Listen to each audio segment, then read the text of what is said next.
11th Hour Racing is partnering with the Ocean Race because together we've created a template with sustainability at its core.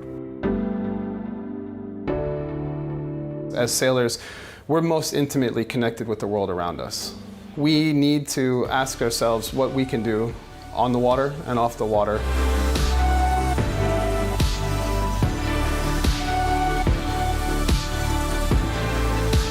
When I think about the last race, I see a powerful platform that we use to explore issues and solutions to the crises that are facing the ocean.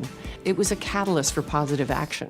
We had a unique coalition between the sport of sailing, business, science, and policymakers through a campaign that included 7 ocean summits, a groundbreaking science program, and an international education program.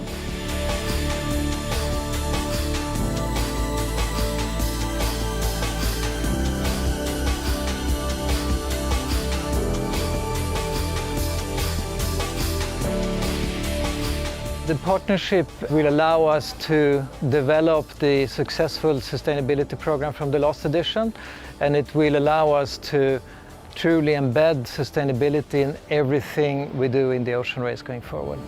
Together, we've got the power to deliver science and sustainability through the platform of sport.